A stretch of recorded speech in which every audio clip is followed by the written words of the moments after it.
Olá pessoal, Conrado Calhau aqui falando, sou idealizador do Earnings Cast.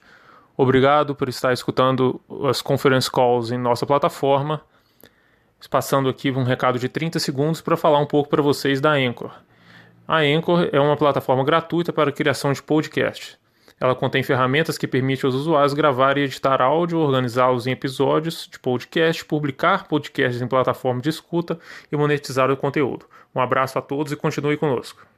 Senhoras e senhores, obrigada por aguardarem e sejam bem-vindos ao Conference Call dos resultados do terceiro trimestre de 2020 da Companhia Hering. Informamos que todos os participantes estarão conectados à conferência apenas como ouvintes durante a apresentação da empresa.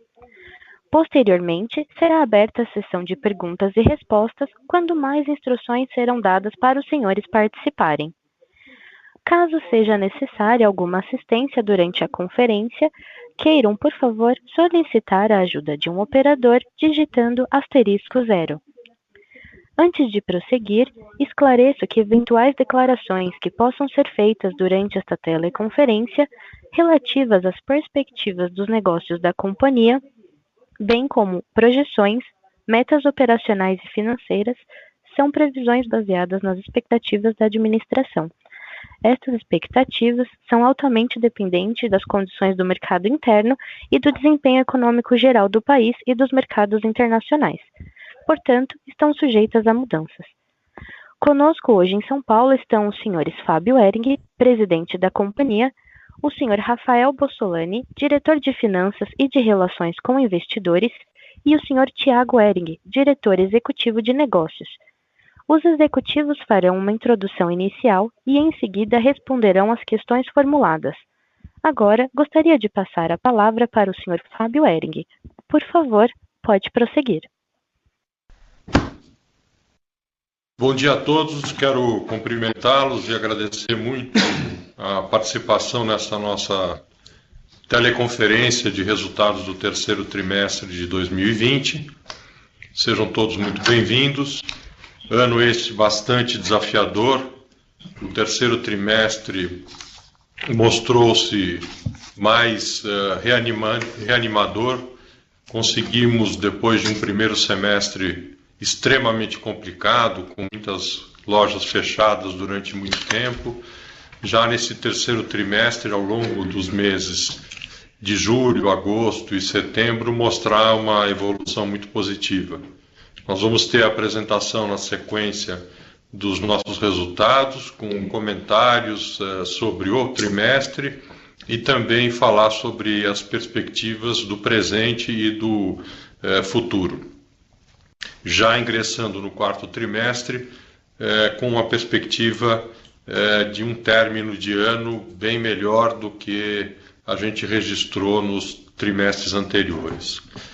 Nossa visão e perspectiva futura nesse momento para o mercado brasileiro, ele é positivo para nós. Eu acho que nós conseguimos evoluir muito na construção e na velocidade da nossa gestão para atender bem nossos consumidores e atender melhor, com mais velocidade.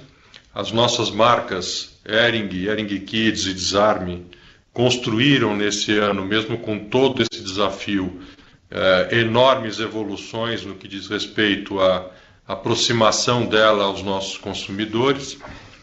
Sabemos, estamos cientes de que vivemos um momento bastante conturbado no ambiente de macroeconômico e de consumo, né? A perspectiva de retração, ela se transformou depois numa perspectiva de retomada aguda,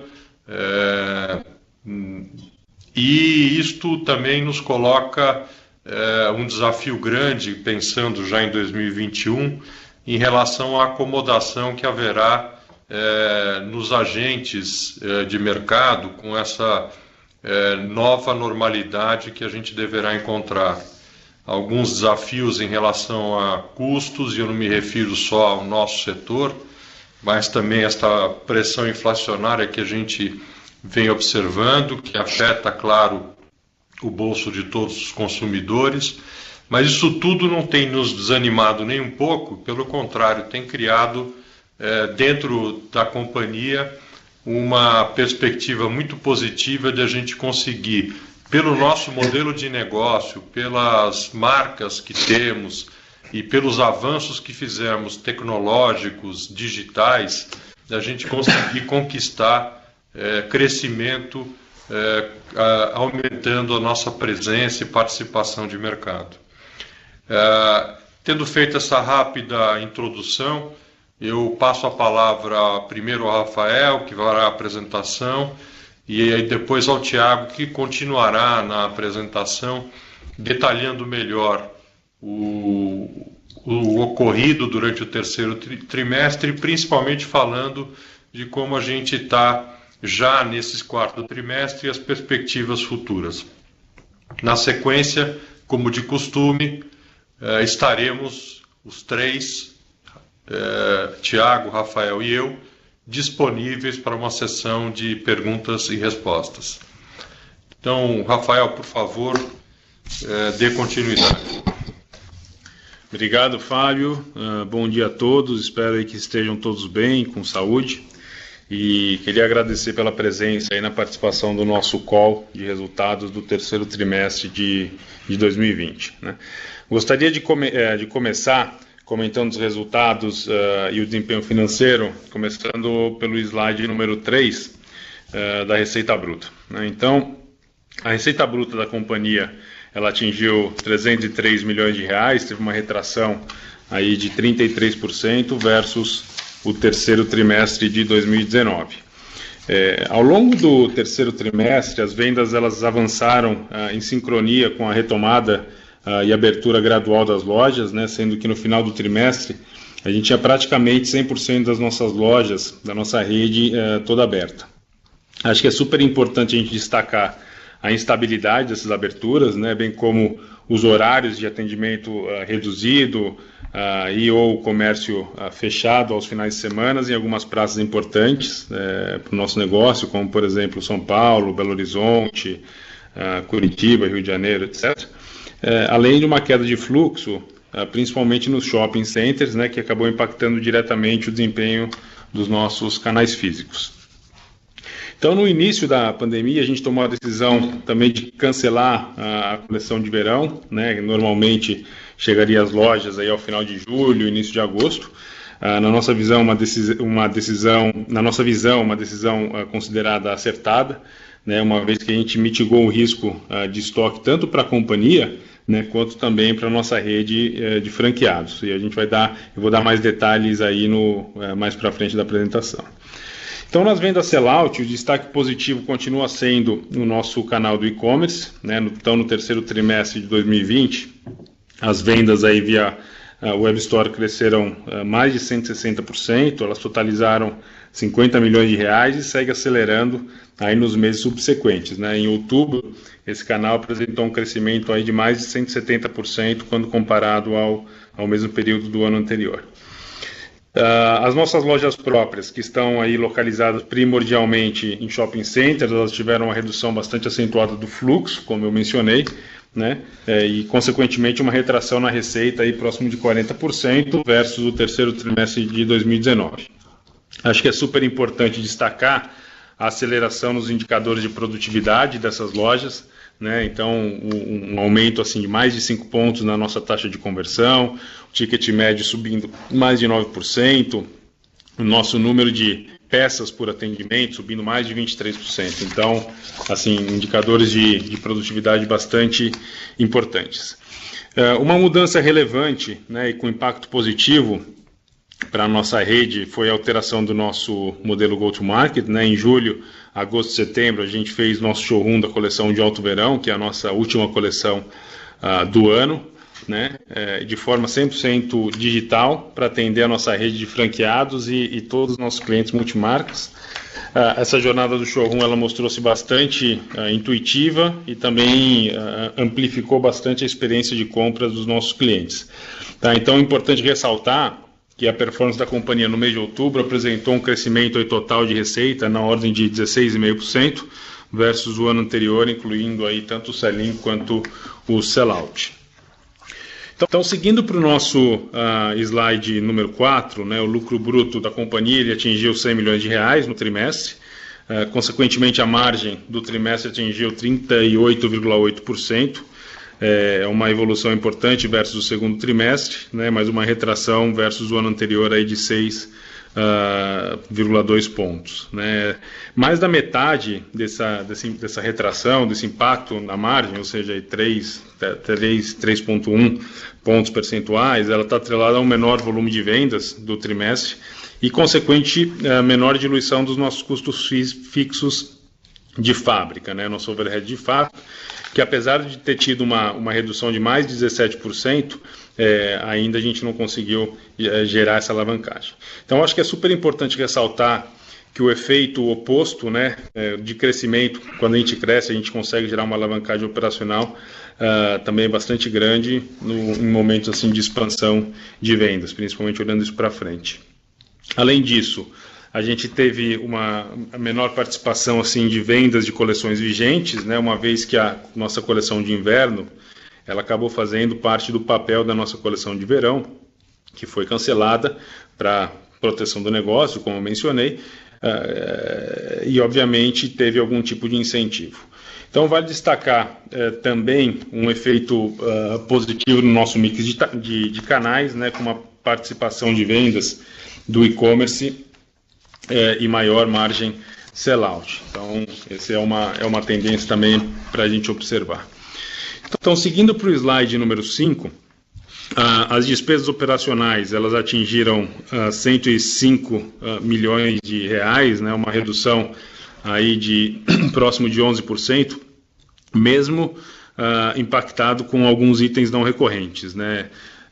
Então, excluindo esses efeitos, esses itens não recorrentes, muitos deles atrelados à reestruturação ou créditos fiscais e à adequação da indústria que a gente vem fazendo esse ano, então, excluindo esses efeitos não recorrentes, o valor tem um valor líquido, né, de 23 milhões, né, então foi 14,7 milhões negativo nesse trimestre e positivo, 8,5 milhões positivo no terceiro trimestre do ano passado.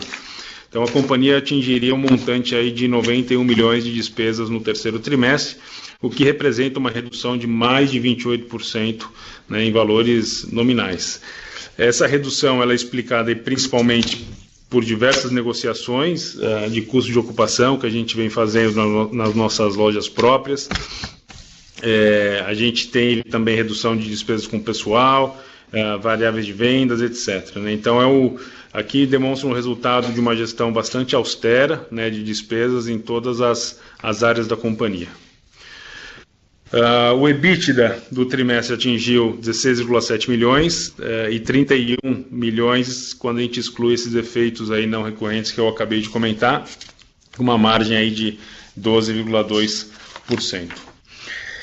Seguindo para o slide 6, o nosso lucro líquido totalizou 155 milhões de reais no terceiro trimestre desse ano, é uma alta aí de 143% versus o ano anterior, e foi impactado bastante positivamente pelo reconhecimento de alguns créditos provenientes de subvenção de custeio, aí no valor de 178 milhões. Né? Então, acabou gerando uma receita financeira de 72, né, pela atualização monetária desse valor do principal, e um crédito de 106 milhões na linha aí de imposto de renda e contribuição social.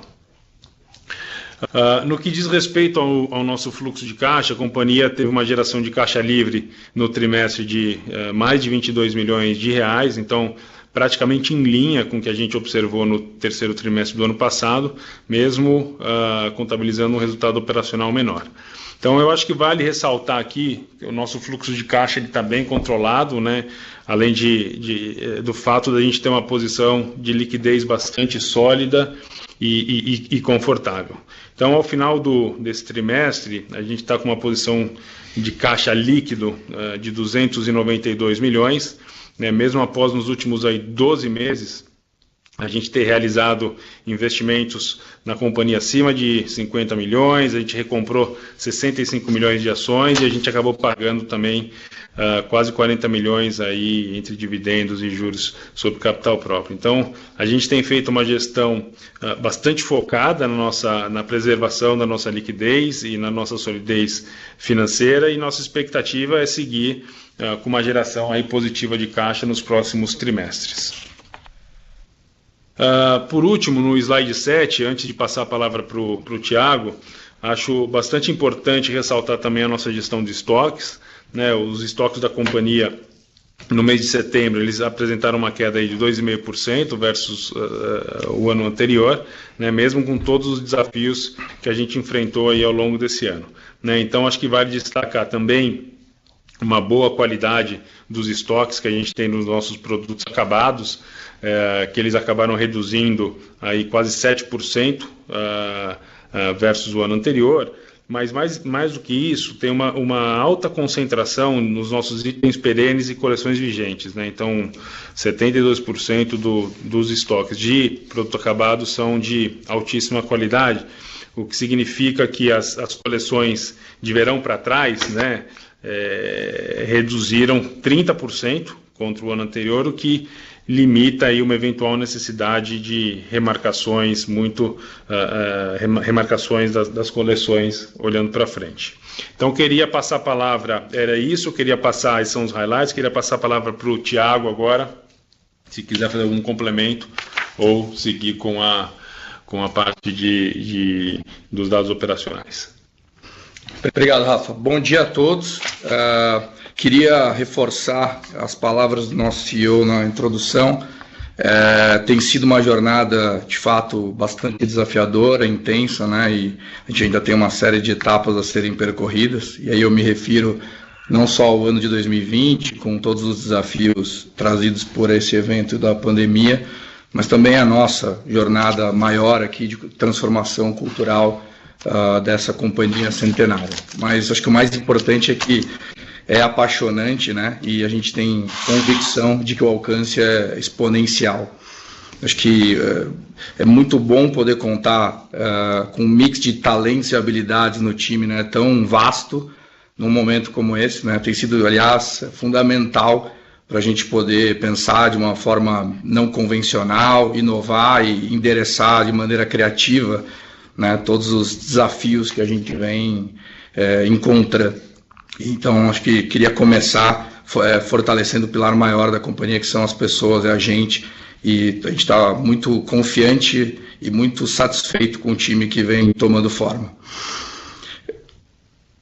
Vou me dividir aqui sobre duas perspectivas, né?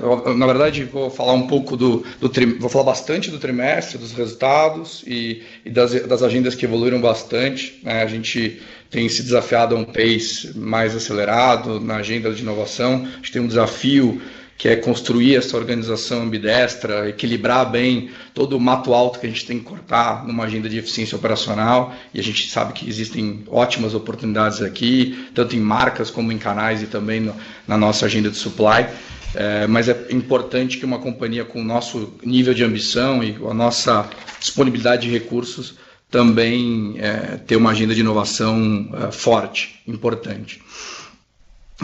Comentando um pouco sobre o trimestre, né, acho que a gente vem seguindo na apresentação, na visão de negócio, acho que a gente trouxe de uma maneira bastante ilustrativa aqui como a gente está evoluindo o look and feel das nossas marcas, como é que a gente está cada vez mais próximo do cliente e compreendendo tendências, comportamentos e tentando de uma forma fluida, orgânica, intuitiva, conectar emocionalmente com esses clientes. A gente acredita muito nessa convergência do nosso estilo proprietário com algumas tendências importantes que a gente vem observando, né? A gente fala bastante desse atributo conforto, que vem tomando uma proporção importante e algo que é legitimamente nosso, né? Está dentro da nossa proposta de valor desde sempre.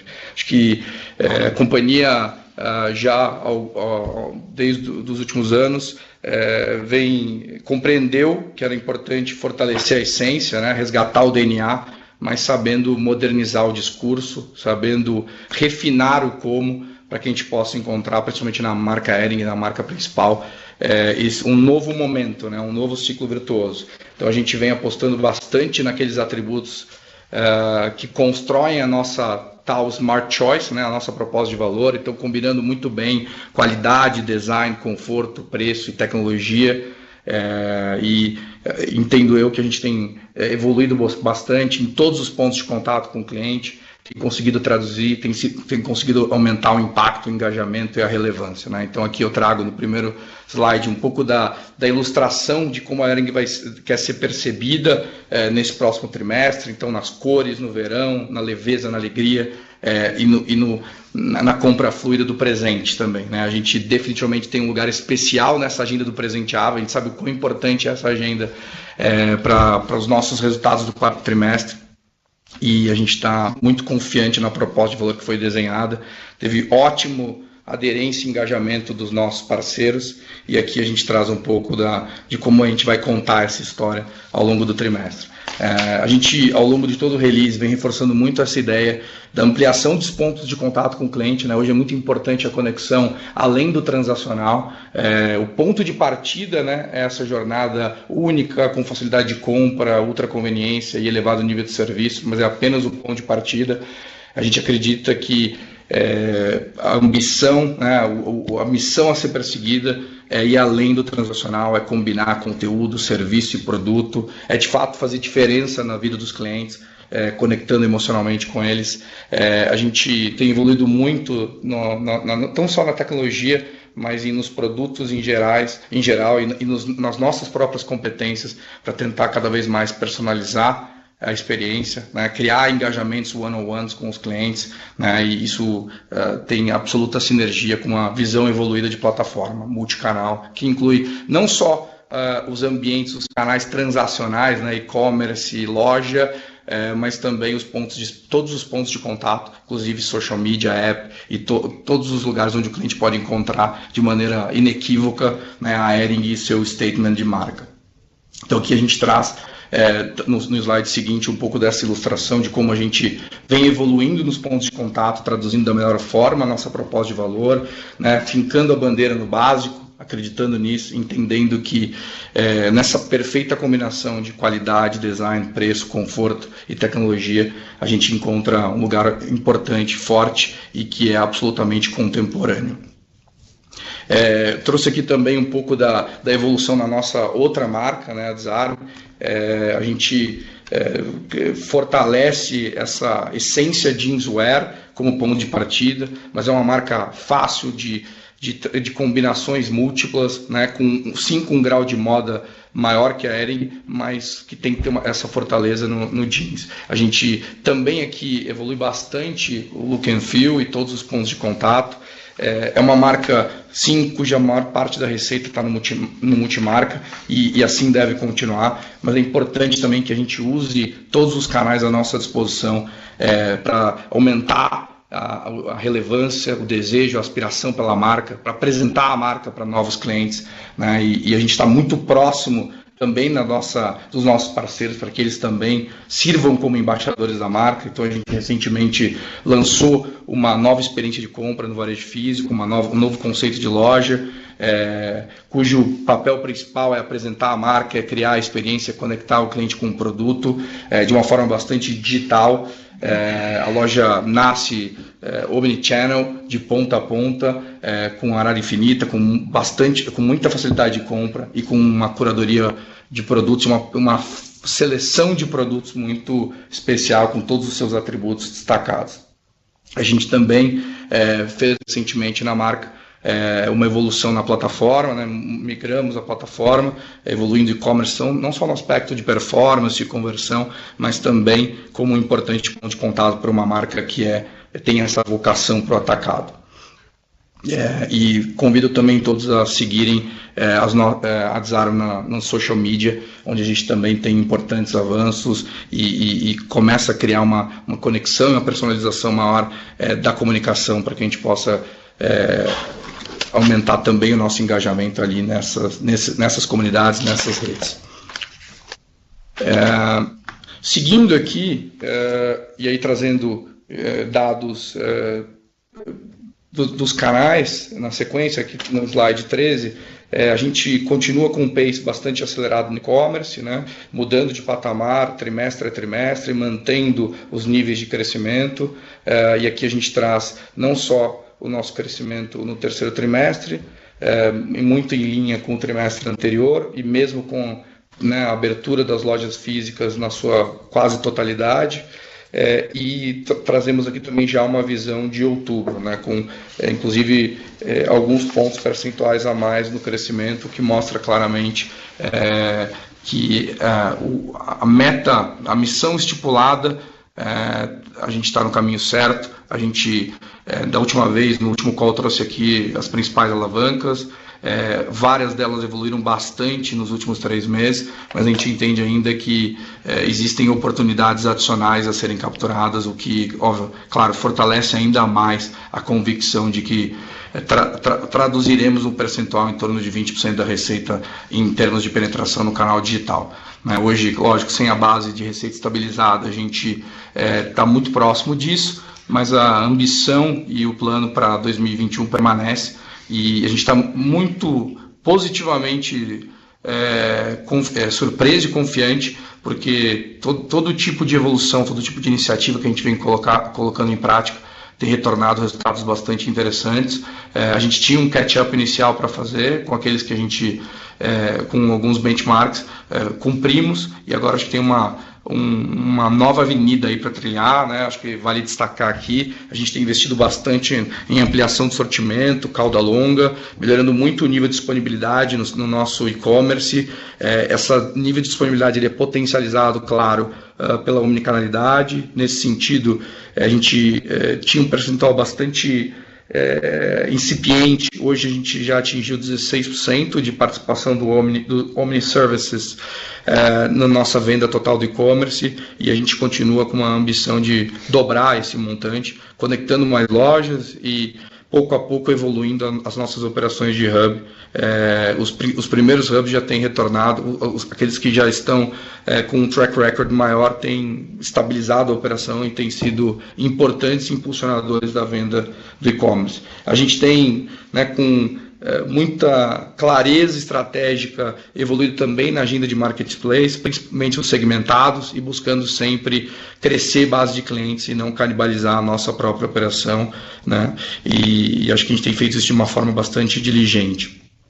Continuamos também evoluindo muito na agenda de UX, né, de experiência, para melhorar indicador de conversão, para entender e compreender as dores do cliente. A gente tem, né, acho que a gente trouxe isso de uma forma bastante clara e evidente. A gente está construindo, né, solidificando uma cultura de centralidade no cliente, e o NPS tem sido um grande balizador, tem sido um indicador discutido exaustivamente dia a dia, não só o score, mas principalmente todos os quesitos, perguntas, dores e ações decorrentes dessa pesquisa quantitativa, que é quantitativa e qualitativa com os nossos clientes, e nesse sentido importantes evoluções foram feitas, e a gente ainda entende que existem outras agendas a serem superadas e que obviamente vão trazer melhores retornos.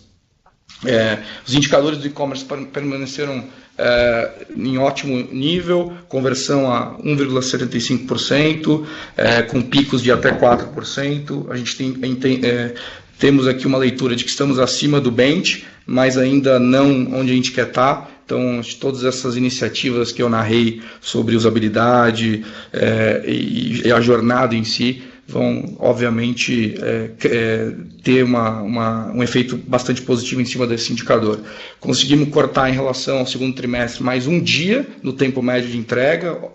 A omnicanalidade tem um papel importante aqui, né, com a entrega expressa, diminuindo esse indicador, mas a gente também tem trabalhado à luz do novo centro de operação, que a gente migrou de Blumenau para Goiás, plugando no nosso principal CD em agosto, e isso também tem nos ajudado, principalmente na operação, a melhorar o SLA e também a diminuir o tempo médio de entrega. A gente continua com um fluxo bom de novos clientes no site, 45% de novos clientes no período, e com um bom indicador de recompra também, impulsionado, dentre outras coisas, por um produto digital que a gente vem evoluindo, que é o Power Cash, e que tem trazido um ROI bastante interessante. A gente teve alguma oscilação no NPS do e-commerce, que perdeu 2 pontos durante o período. Ele está numa curva ascendente, vários temas de logística, entrega e usabilidade foram tratados ao longo do trimestre, mas sempre uma agenda contínua, e que a gente, como eu já disse algumas vezes aqui, estamos absolutamente alertas. Vale sempre trazer, né, o potencial desse cliente omnichannel, um cliente que tem 2,5 vezes a frequência, quase 3 vezes o gasto médio, então um cliente de alto potencial, bastante fiel, e traduzir essa experiência amplificada para ele tem retornado ótimos resultados comerciais, como é possível ver aqui nesse esquema no slide 13.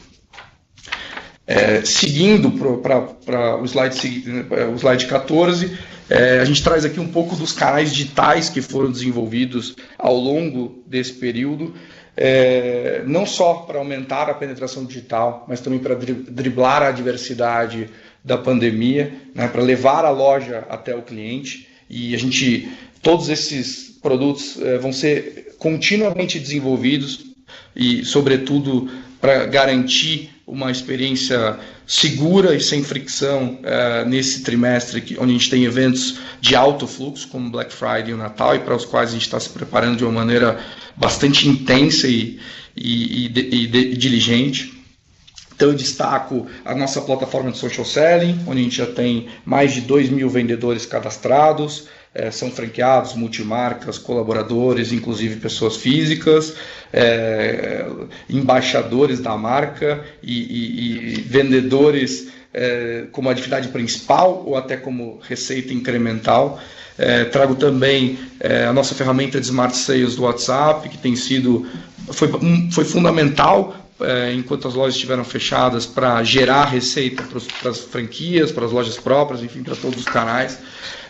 E da mesma forma, e ela continua, né, levando a loja até o cliente de uma maneira direta, digital, fácil, ágil, super segura. Então, todos os nossos parceiros conseguem gerar catálogos digitais com estoque da loja integrado, link de pagamento seguro. Com isso, a gente vem fazendo mais de 8.000 atendimentos por mês. E o mais interessante é que esse canal tem essa combinação da facilidade da jornada digital com a assistência, né, o vendedor do outro lado na interação tem retornado indicadores de produtividade bastante interessantes. Então, uma conversão média de 11%, substancialmente maior do que o e-commerce, um pouco maior até do que seria uma conversão típica de um app, e um ticket médio 21% maior do que na loja, né? Então, essa combinação do recurso digital com a assistência de venda tem retornado indicadores bem interessantes.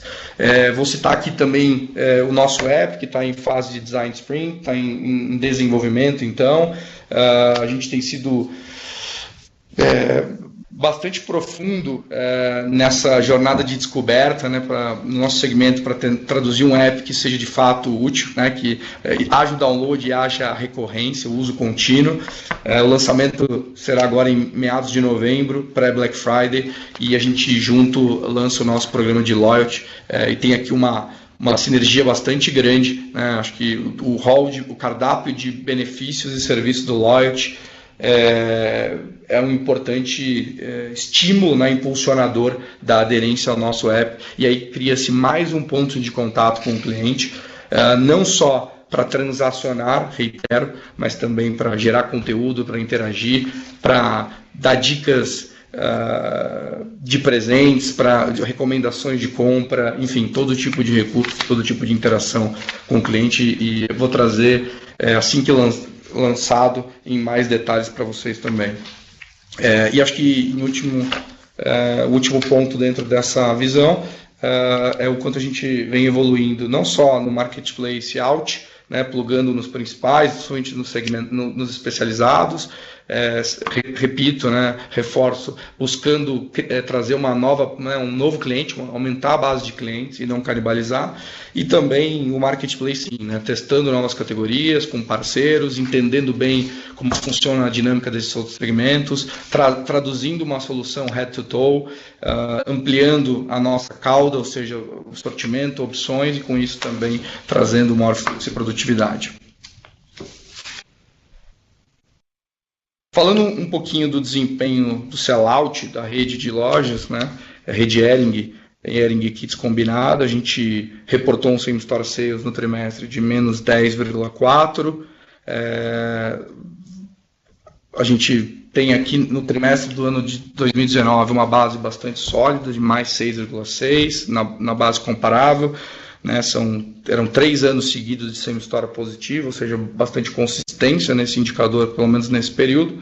E a gente também trouxe aqui já uma prévia do same store de outubro, mais 5,2%. Acho que aqui vale a pena um disclosure adicional, até porque o nosso desempenho do same store sales no quarto trimestre de 2019 consolidado decepcionou bastante.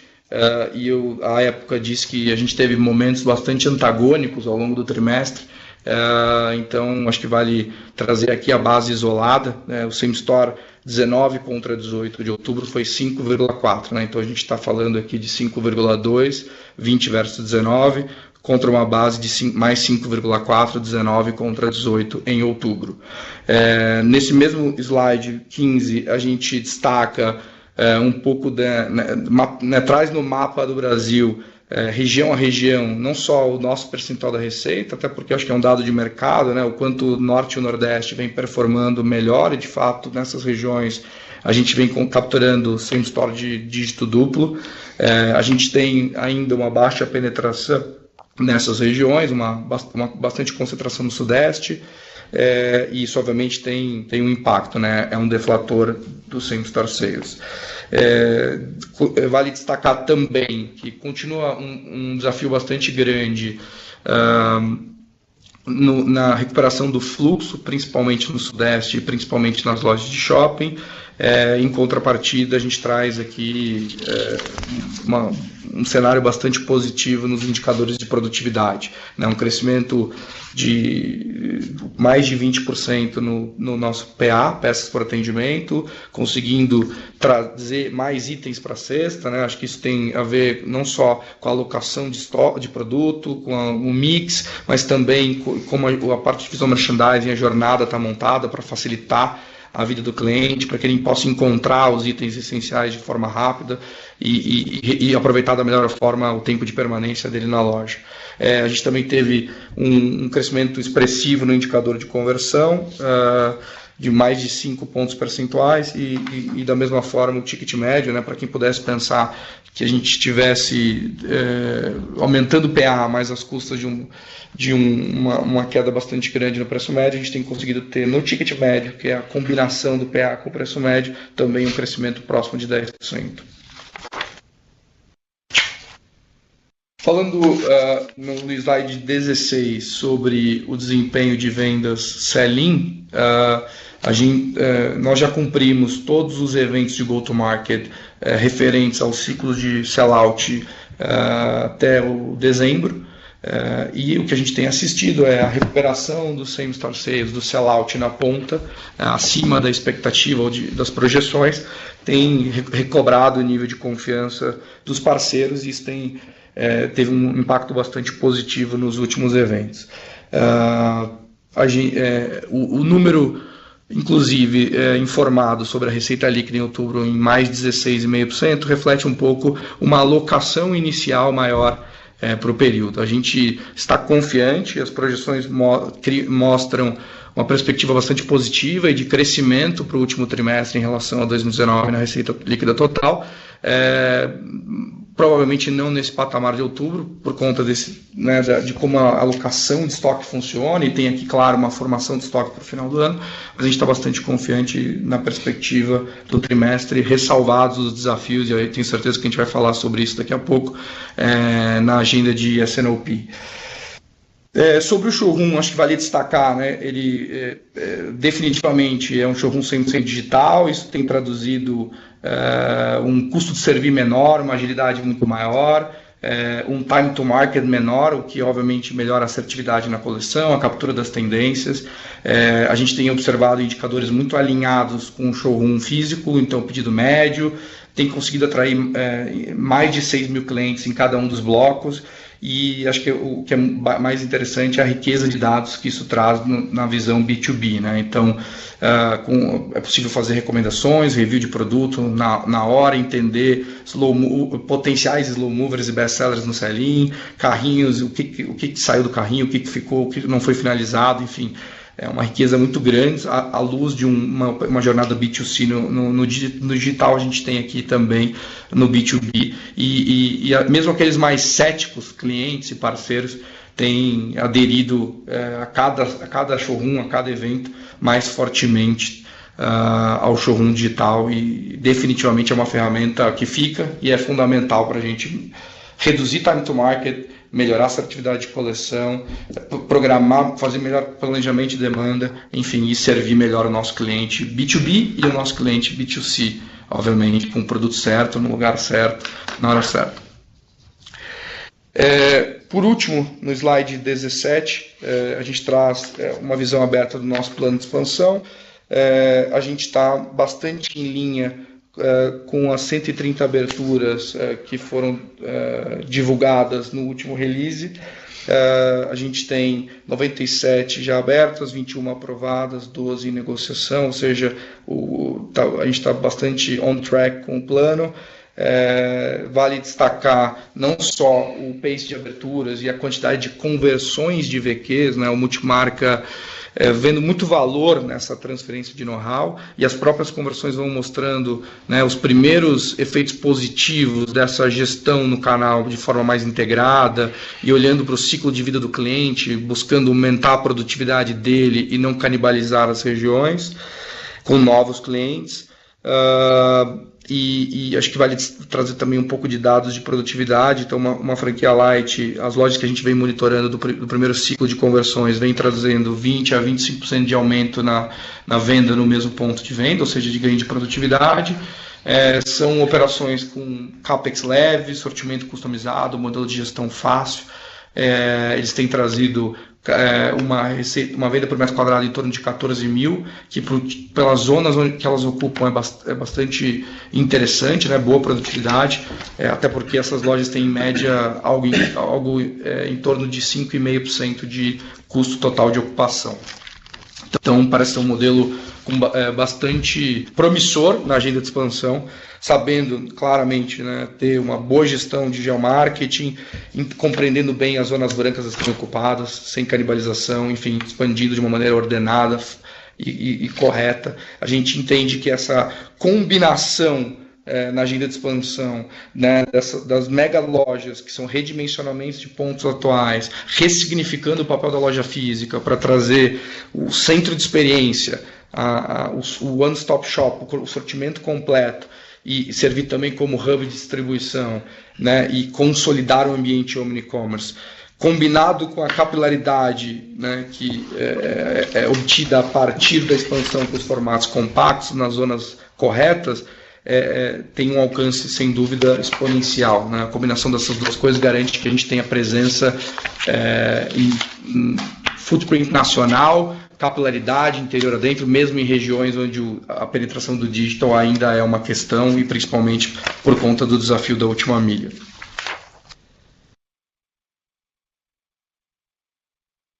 Bom, encerro aqui a apresentação e vamos abordar os demais temas aí nas perguntas. Obrigado e seguimos com as perguntas.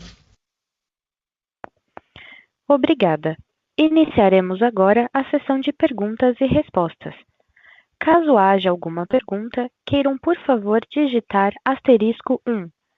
Para retirar a pergunta da lista, digitem *2. Cabe lembrar que esta teleconferência é exclusiva para investidores e analistas de mercado.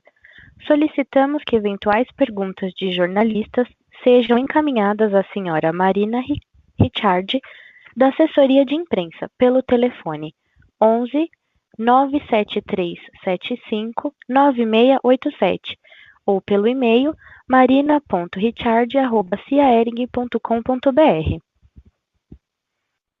A nossa primeira pergunta vem da senhora Helena Vilares, do Itaú. Senhora Helena, pode prosseguir. Oi, pessoal. Obrigada por pegar minha pergunta. Na verdade, a gente queria entender melhor sobre o cenário agora mais normalizado. Então, tentar entender um pouco mais a discussão que a gente tinha lá no começo do ano, antes da pandemia, em relação ao canal multimarca, de que vocês estavam gerando maior integração, colocando ponto de venda que você consegue ler sellout, consegue ler estoque, entender mais o que era assertividade de produto nesse ponto. Como é que está esse projeto? O que caminhou durante a pandemia? Ou o que vocês pretendem caminhar durante 2021? E vocês também tinham um projeto semelhante, mas que já estava bem mais desenvolvido para a franquia. Também, se vocês conseguirem dar algum update em relação a essa parte, também acho que ajudaria bastante. Obrigada. Helena, é o Thiago. Sobre o multimarca, acho que sim, a gente teve importantes evoluções durante a pandemia. A gente concluiu o projeto que ficou alguns anos com indas e vindas de segmentação de clientes. Hoje a gente tem uma visão bastante clara de perfil, de segmentação e de como endereçar necessidades em clusters de clientes diferentes. A gente vem medindo não só em parte, né, nos clusters maiores com integração de sistema, o sellout e a evolução de estoque, mas também a gente vem observando em loco, de forma amostral, a evolução do nosso metro linear na loja, ou seja, a ocupação do espaço, o ganho de share of wallet, não só pelo pedido médio, mas também pela observação no sellout.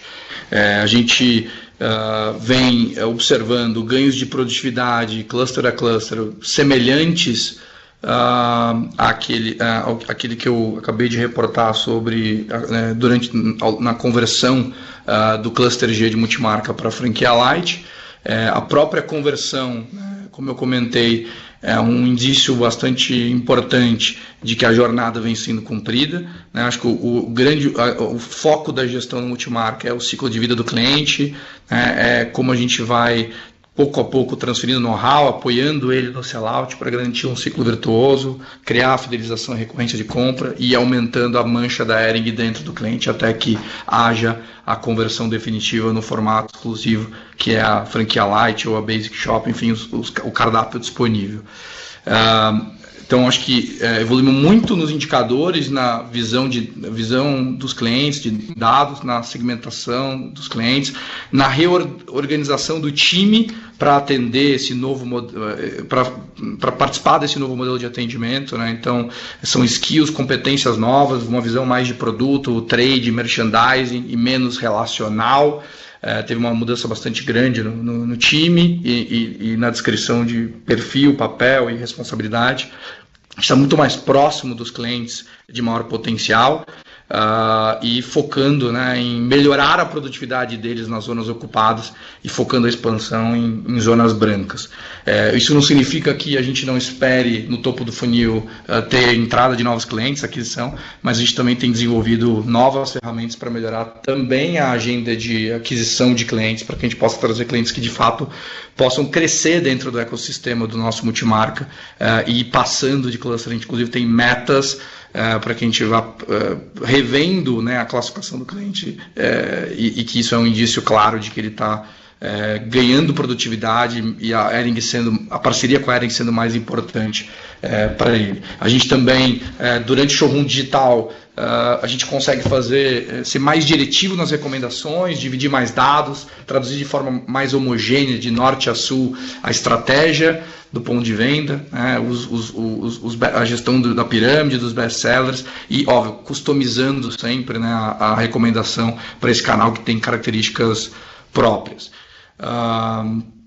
Como a gente também ajustou política de incentivos, né, para que de fato o estímulo fosse dado para o ganho de produtividade e não para a abertura de novos clientes. E acho que tem uma última etapa, né, que é a ressignificação do papel do representante, não é a extinção, mas a ressignificação para que ele possa traduzir assim como o nosso time, uma transferência de know-how mais efetiva no sell-out, no trade, no merchandising.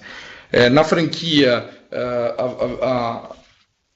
o desenho do modelo para visão de sell-out, gestão de operações e apoiar de fato o franqueado num ganho de produtividade está bastante evoluído na sua implementação. Eu não digo completamente porque acho que é uma agenda de evolução contínua, a cada dia surgem novas necessidades, né? Acho que nesse ano a gente ficou mais próximo, aumentou ainda mais a frequência, até porque existia uma necessidade de apoiar financeiramente, de ajudar na gestão de despesas, no plano de crise, né? Na gestão da crise, mas hoje a gente tem rituais muito bem estabelecidos, uma visão diária em telemetria de desempenho de lojas, visando reduzir dispersão, visando compartilhar boas práticas. Nosso time de campo está desenhado e absolutamente focado em melhorar same-store sales, em melhorar a venda por metro quadrado, em garantir a boa alocação e disponibilidade nos canais. Tem essa visão, tem esse ritual diário, tem a visão de todos os indicadores e tem trabalhado a 4 mãos com o franqueado para que isso aconteça. Todos os incentivos também estão definitivamente atrelados ao sell-out e não mais ao sell-in, o que obviamente também cria um estímulo adicional ou até traz uma obrigação maior do franqueado de manter níveis adequados no SLA de abastecimento, na disponibilidade de produto e também na boa gestão, na boa execução da estratégia no ponto de venda. Toda a interação digital tem facilitado muito isso, porque de fato a gente consegue criar uma homogeneidade maior na comunicação, disponibilizar mais informação e dados e fazer recomendações bem mais assertivas, né? E acho que a ideia final é integrar, né? Eu sou bastante cético ao modelo dividido de multimarca e franquia. Acho que em algum nível você tem que ter especialistas, mas a gente precisa entender que é uma jornada única, que tem que ser integrada, não pode ser uma corrida maluca de quem chega primeiro na zona branca. Não, a gente tem que saber ir com o parceiro certo, formato certo, no local certo. Então por isso a gente vem também integrando, né, todos os nossos canais B2B para que seja uma jornada que o cliente começa pequenininho lá com uma gôndola, com os produtos de curva A e vai ampliando o sortimento, vai amadurecendo a relação com a companhia para que a gente possa ter, enfim, ao final um formato exclusivo, deixando no fim do dia mais dinheiro para a companhia e mais dinheiro também, maior rentabilidade para o operador. Tá ótimo, ficou super claro, obrigada.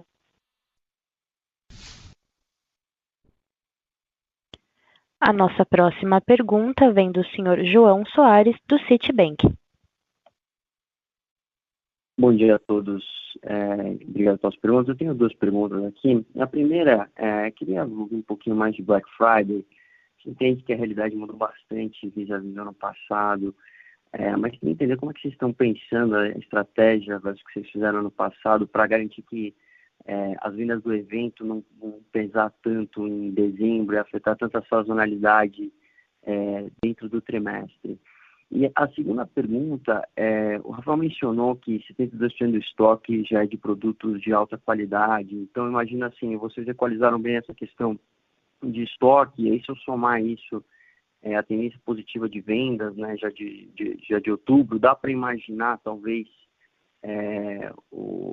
olhando assim, dá para imaginar a margem bruta já não só sequencialmente melhorando, mas talvez dá para imaginar talvez uma margem bruta melhor ano contra ano? Obrigado.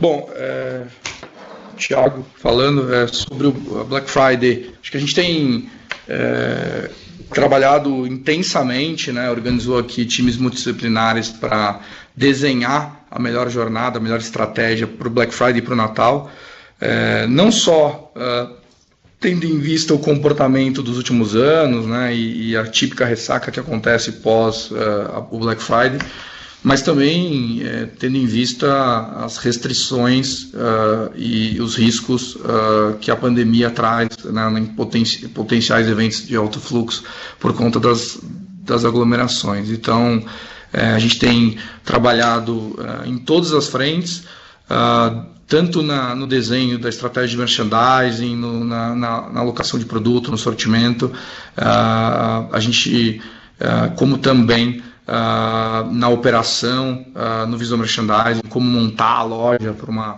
nesse alto fluxo por um tempo de permanência menor, mas sem perder nos indicadores de produtividade.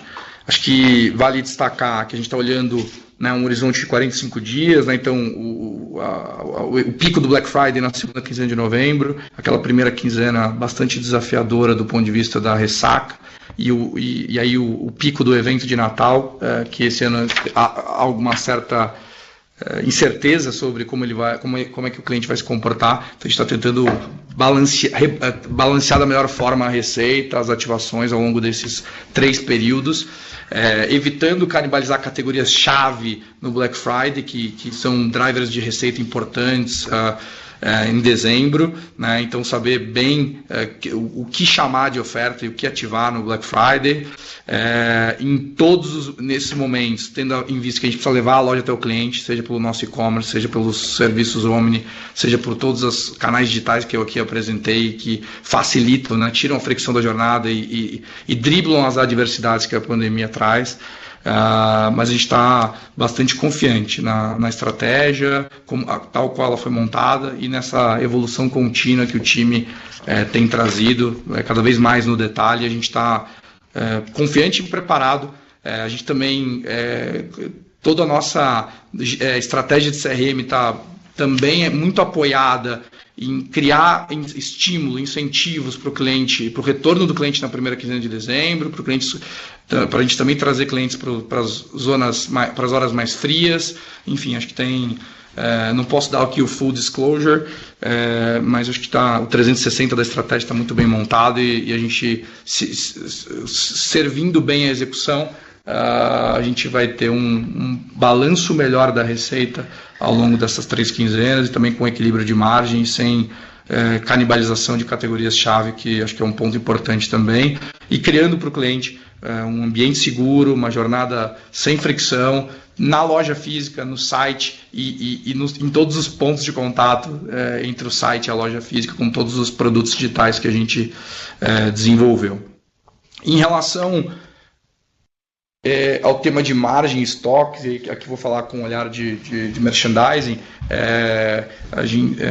acho que é sabido, né, o nosso mercado tem tido um desafio bastante grande de formação de estoque, e tenho certeza que vão vir nas perguntas na sequência, por conta de escassez de matérias-primas, retomada fabril, redimensionamento da própria malha logística.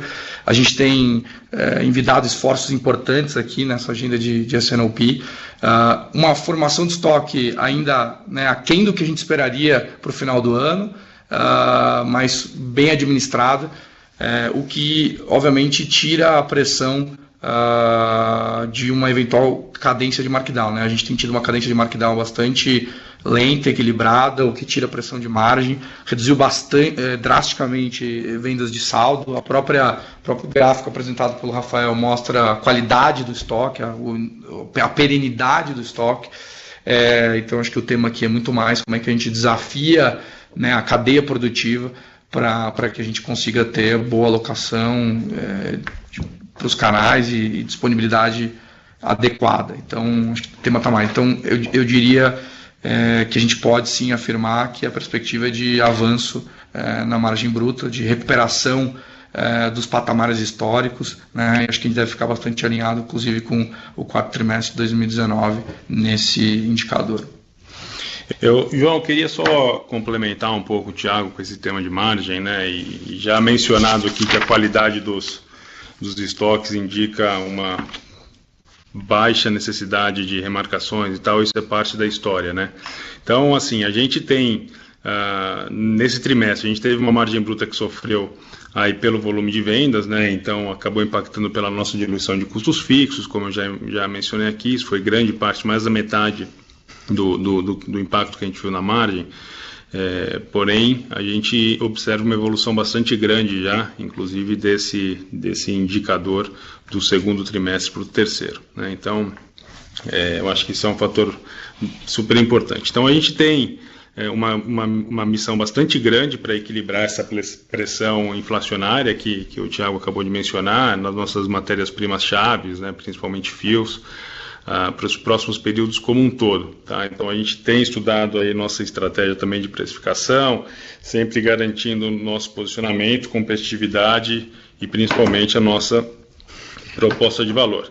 Né? Então o nosso negócio ele como você sabe, João, é altamente alavancável, então à medida que a gente resgata nosso crescimento do top line, a gente gera essa alavancagem operacional na fábrica, e nosso overhead hoje responde por mais ou menos 20% do nosso custo. Né? Então, à medida também que a gente volta a acelerar o top line, a margem bruta tende a também se expandir. Né? Então, para 2020 aqui, como o Thiago mencionou, a gente costuma ter um run rate aí de margem bruta na ordem de 44%, 45%.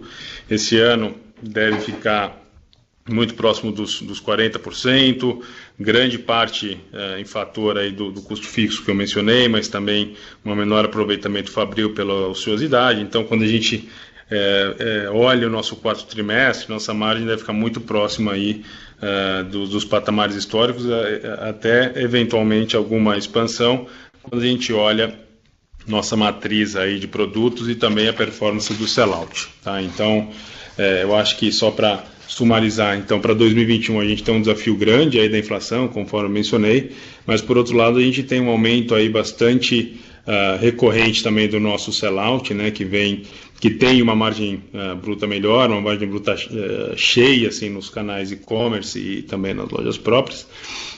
E a gente tem esse efeito da alavancagem que eu mencionei. Então, em suma, a gente vai ter sim pressão de margem bruta olhando para frente, para os próximos períodos, mas a gente segue buscando aí uma série de ações para mitigar essa pressão dentro dos nossos resultados. Muito obrigado, Thiago. Rafael, só um follow-up rápido, acho que esse é um ponto importante. Esses aumentos de custo de matéria-prima, como é que vocês estão vendo isso afetando os preços, olhando o mercado como um todo, né? Vocês já estão vendo o pessoal tirando um pouco mais o pé ali de promoções, justamente porque está com uma pressão de custo muito grande, precisa repassar alguma coisa. Como é que está? Vocês estão vendo alguma mudança? A gente tem visto movimentos bastante difusos, né? Ao mesmo tempo que a gente tem visto, ainda não de uma forma material, ajustes de preço de venda na ponta, os momentos ainda são bem esparsos. A gente tem visto uma dinâmica promocional forte, principalmente no início do terceiro trimestre, por conta da pressão dos estoques de inverno, agora bem mais controlado. Obviamente a gente vai entrar num ciclo promocional por conta do evento do Black Friday, mas como o Rafael comentou, a gente está bem posicionado do ponto de vista da matriz de custo até o final de dezembro. Acho que o desafio maior para o mercado vai ser em 2021, a gente já vem discutindo planejamento de coleção, obviamente, de outono, e acho que ali tem uma pressão grande. Acho que a boa notícia é que a gente tem aqui um desafiar a nossa cadeia, nosso supply chain importante. A gente iniciou recentemente um projeto ambicioso para redesenho da cadeia e que também tem um pilar forte de eficiência, ganho de eficiência em custo, e acho que a gente tem todas as peças do quebra-cabeça para montar a melhor solução de supply local, né? E ainda mais num ambiente de alta variação cambial. Isso é um grande diferencial, a gente precisa saber bem organizar essas peças e os recursos, e estamos com um projeto up and running aí, bastante acelerado para fazer isso. Acho que, como o Rafael também trouxe, né, a gente tem uma perspectiva de um mix de vendas maior, com um aumento da participação do sellout, o que também ajuda a margem bruta, a própria retomada fabril. A gente fez importantes redimensionamentos do nosso parque fabril durante a pandemia que não retornam, então isso também, obviamente, vai melhorar muito a alavancagem operacional. Então, eu entendo que esse conjunto de ações vai mitigar riscos e vai ter uma resposta importante em margem, mas o cenário de mercado é desafiador, principalmente para 2021, com uma pressão grande, principalmente em matérias-primas, pressão inflacionária bastante alta. Maravilha, Thiago. Muito obrigado pela apoio. Boa sorte, pessoal. Obrigado.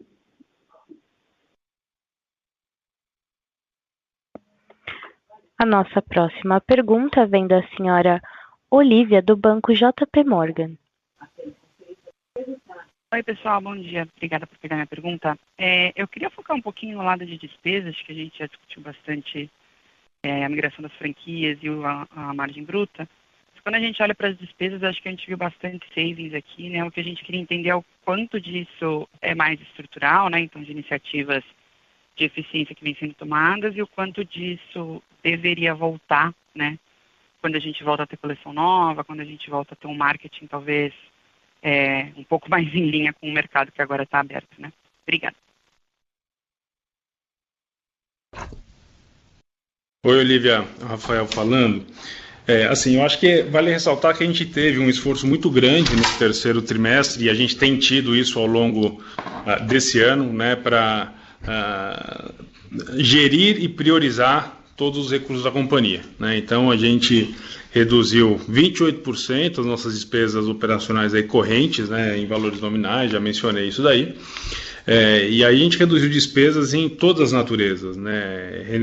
Renegociação de contratos, reestruturações das áreas, etc, etc. Então, grande parte dessas reduções realizadas, ou uma boa parte dessas reduções realizadas, elas são pontuais, mas a gente tem sim uma reestruturação ou eficiências e reduções estruturais que deverão seguir para os próximos trimestres e para os próximos períodos, né, até pela mudança de comportamento e de hábito. Então, citando alguns exemplos, assim, o nosso showroom passou a ser virtual, antes ele era físico, essa é uma mudança estrutural, nossas viagens vão cair drasticamente, até pela nova forma de se relacionar. Então, a gente teve estruturas, a gente otimizou nosso escritório de São Paulo, a gente fechou fábrica. Então, a gente tem dentro desse mix de redução uma parte de reduções estruturais bastante grande, né? Então, isso a gente deve, inclusive, observar no próximo trimestre. A gente deve ainda apresentar reduções, obviamente em menor magnitude do que a gente observou agora, algo entre 5% e 10%, uma vez que a gente ainda segue com negociações e priorizações. Então, eu acho que a grande mensagem, assim, Olivia, é que em momentos assim de mais dificuldade, a gente de fato corta o mato alto, não só de despesas e custos discricionários, mas também de uma nova forma da gente gerir e fazer nossa gestão. Então, para 2021, assim, a gente vai buscar manter frente, né? A gente vai buscar manter uma estrutura de custos e despesas bastante alinhada ao nosso crescimento do negócio, mas sempre buscando ganhos de produtividade para permitir o investimento no negócio, otimização de custos para mitigar a nossa pressão inflacionária. A gente vem instalando orçamento base zero, etc, etc. Então, eu acho que sim, a gente deve ter um shift entre nosso tipo de despesas, etc, mas a gente tem uma movimentação bastante estrutural também que deve ser perenizada para os próximos períodos aí.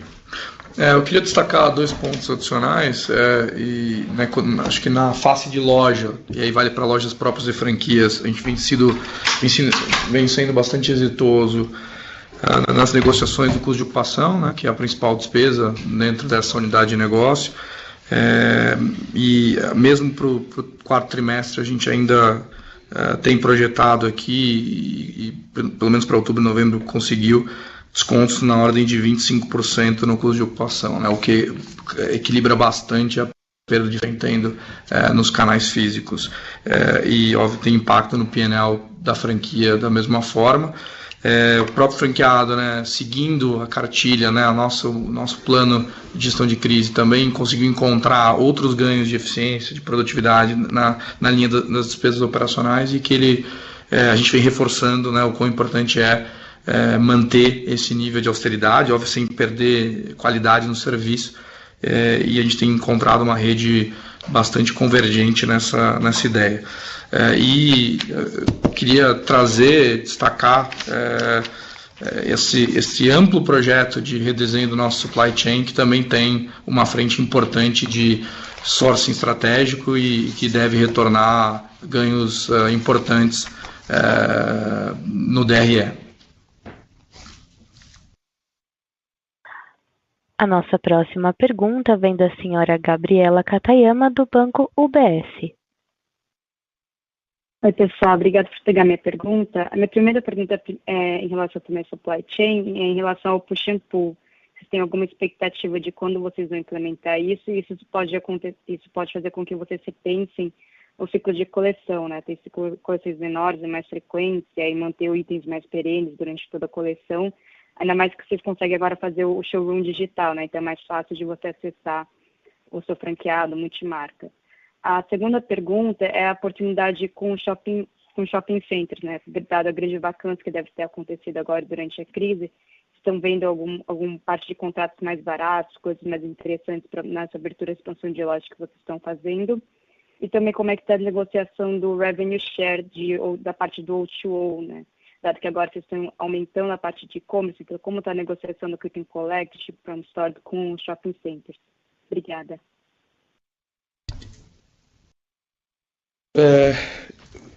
Gabriel, obrigado pela pergunta, ou perguntas. Eu vou começar de trás para frente. Então, falando um pouco do sistema de incentivos, e aí acho que com o Shopping Center a gente vem, sim, negociando, não posso dar detalhes do contrato, porque acho que a gente está tratando de forma confidencial, mas a gente vem conseguindo encontrar um ganha-ganha, uma boa equação de valor. Acho que o grande foco aqui é no sistema de incentivos com a nossa rede de parceiros, na franquias e multimarcas.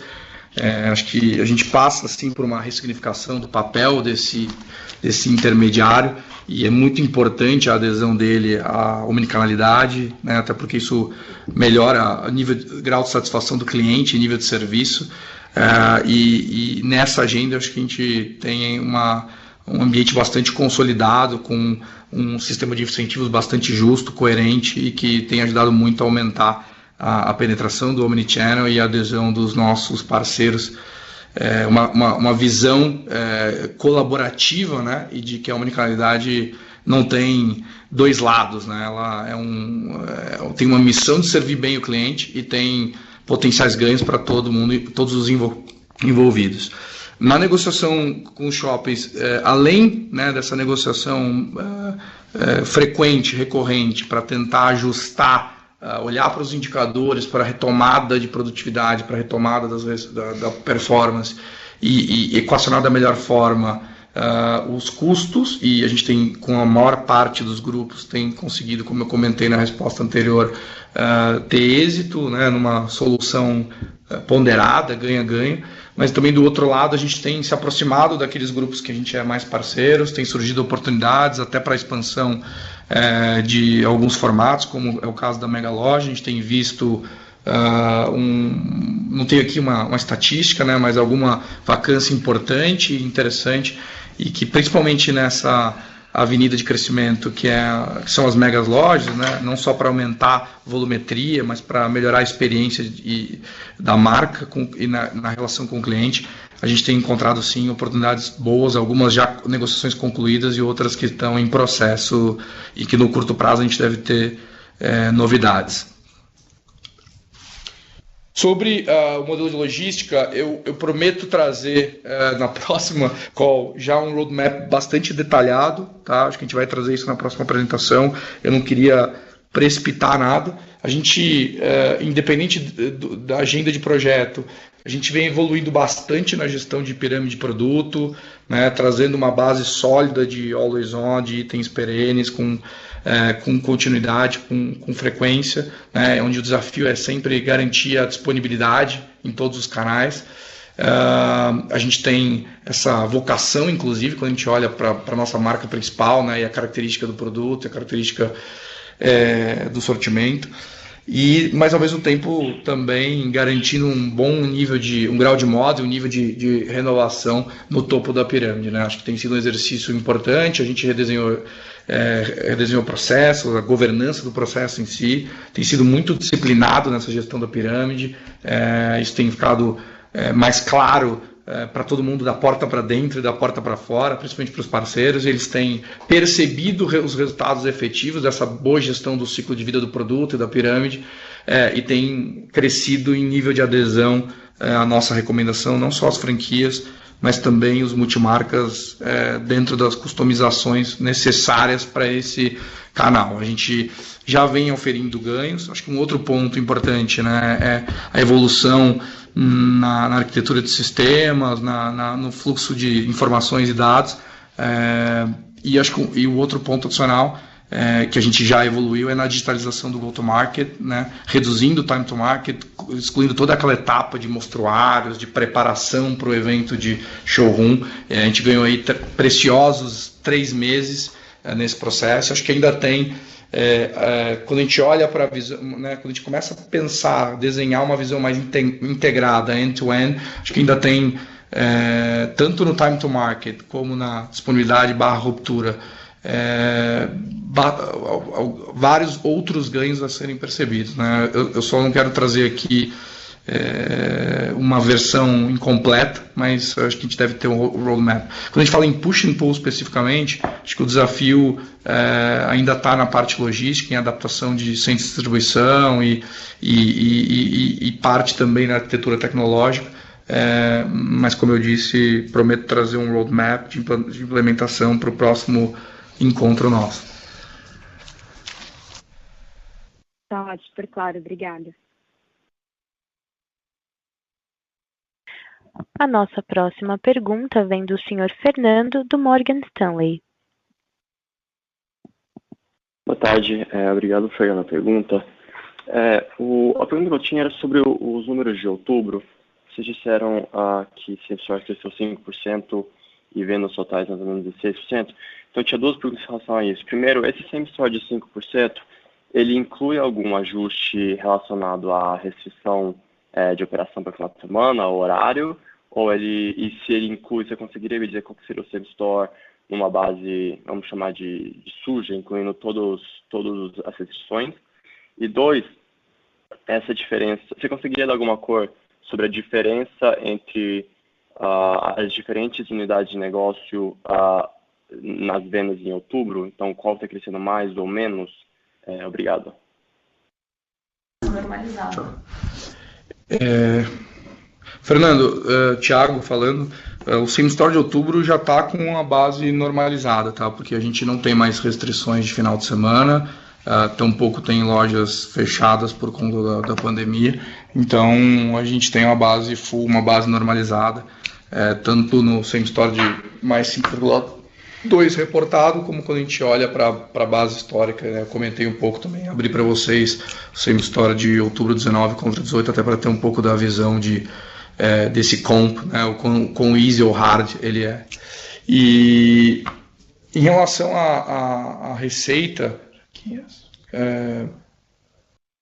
em relação aos canais, fazendo breakdown entre franquias, multimarcas e outros canais de B2B, a gente viu uma recuperação maior na franquia, até por conta da retomada do same-store sales. A franquia, na largada do trimestre, principalmente no final do segundo trimestre, ficou bastante receosa, né? A gente teve um trabalho intenso de gestão dos estoques de inverno e de retomada nas vendas. A gente quis garantir, né, uma saúde financeira plena, uma boa porção de caixa, uma boa gestão também dos markdowns.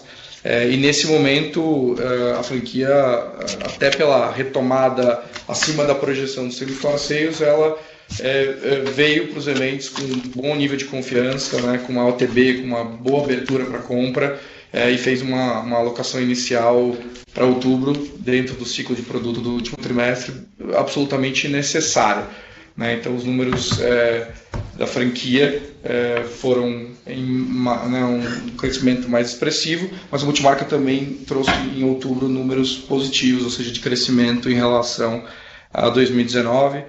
Esse crescimento não veio de novos clientes, veio da boa agenda de produtividade nos clientes atuais, nos clientes de maior potencial, o que mostra também uma boa recuperação nesse canal. E naqueles 350 pontos de venda que a gente monitora sellout, eles tiveram uma retomada bastante alinhada com os clusters de franquia nas mesmas regiões, ou seja, tipicamente lojas de interior e de rua, com bons same-store sales, tanto na região quente quanto na região fria, também no multimarcas. Perfeito, muito obrigado. Não havendo mais perguntas, gostaria de passar a palavra ao Sr. Fábio Ergin para as considerações finais. Muito bem, eu queria agradecer mais uma vez a participação de todos na nossa teleconferência. Foi bem percebido que a gente tem trazido assim um padrão de detalhes bem maior, tendo em vista, inclusive, a dificuldade de se ter uma clara visibilidade nesse tão conturbado ano de 2020, por conta, claro, da pandemia. Entretanto, a companhia atravessa também um momento muito importante na sua história, além de ter, neste terceiro trimestre completado 140 anos de existência, o que nos dá muita satisfação e muito orgulho de pertencimento, traz também junto um momento, uma etapa nova na construção de um futuro de crescimento, e temos assim absoluta convicção de que, se este ano de 2020 trouxe enormes desafios para todos, tanto no campo empresarial quanto pessoal, para nós aqui tem trazido uma demonstração de capacidade de reação rápida e de evolução constante, e a gente tem enxergado cada vez mais um enorme potencial dentro da nossa própria empresa, de forma orgânica, para construir uma avenida de crescimento no futuro e a partir de agora. Então, finalizando, mais uma vez, muito obrigado, e vamos em frente para, já ingressado nesse quarto trimestre, criar um final de ano bem melhor do que tivemos no início dele, ou no final do primeiro trimestre, com a vinda dessa pandemia. Até logo e até a próxima. Encerramos nesse momento o conference call da Companhia Hering. Agradecemos a participação de todos e tenham uma boa tarde. Obrigada.